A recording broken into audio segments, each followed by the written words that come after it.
simply the best. Born in Brownsville, Tennessee, Anna Mae Bullock lived in a little rural community known as Nutbush. As teenagers living in St. Louis, Anna Mae and her sister went to nightclubs where they saw Ike Turner and his band, the Kings of Rhythm. One night, Anna Mae got her hands on a microphone and, blown away by her voice, Ike made her a featured singer almost immediately. Ike renamed her Tina because it rhymed with Sheena, Queen of the Jungle, a comic book character he wanted to copy on stage. He added his last name and trademarked Tina Turner, so if Anna Mae left the band, he could just replace her, or so he thought. Her first release as Tina Turner was one of the first R&B records to cross over into the very white pop charts, becoming a million seller.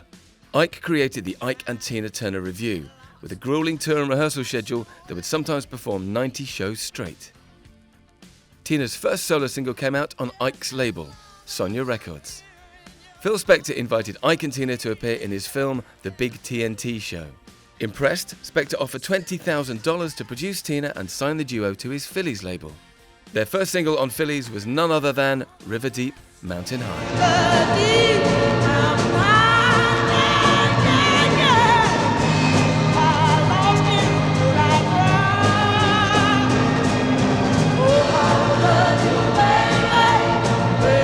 Another cover of Creedence Clearwater Revival's Proud Mary became Ike and Tina's biggest hit. Proud Mary, keep on burning, and we're rolling, yeah, rolling on the river. The couple opened the Bolick Sound Studios in Inglewood, and Tina began writing more songs, penning 9 of the 10 tracks on Feel Good. And if that hadn't cemented her as a formidable songwriter, the next single would.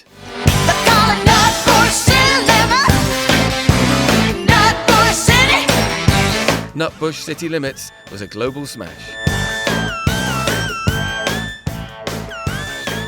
Tina appeared in The Who's rock opera Tommy in London. Her performance as the Acid Queen, a drug-fueled sex worker, was well received. Her second solo album was also called Acid Queen. It would be her last release before a separation from the Ike and Tina Turner Revue. By this time, Ike's physical and emotional abuse towards Tina was constant, and when she finally escaped, she had just 36 cents in her pocket. Tina struggled. Launching a solo career as a 37-year-old single black woman was not easy. Lawsuits for cancelled Ike and Tina Turner gigs were mounting. To make ends meet, she did TV appearances and played small venues, paying off debts. Then, in control of her career, Tina re-emerged with a completely new look.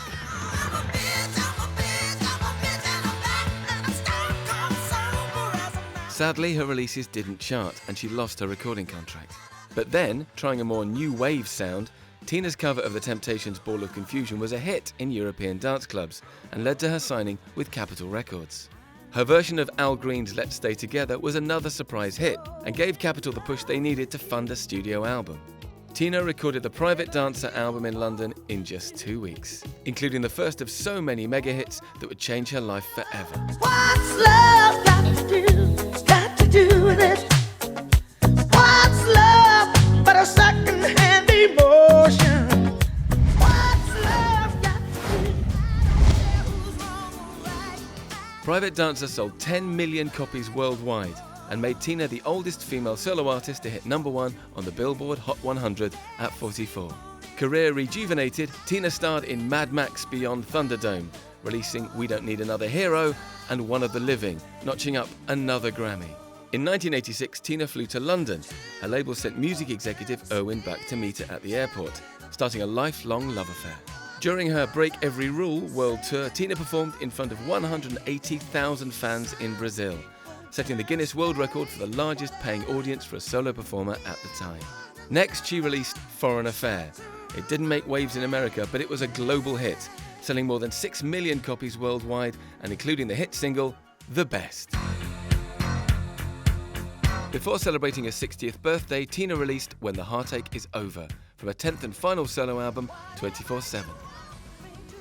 The 24/7 tour was the highest grossing tour of the year 2000, and it was where Tina announced her retirement.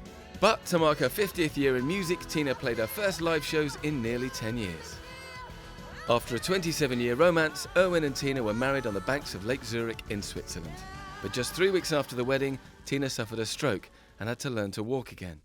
Barely recovered, Tina was diagnosed with kidney failure and intestinal cancer.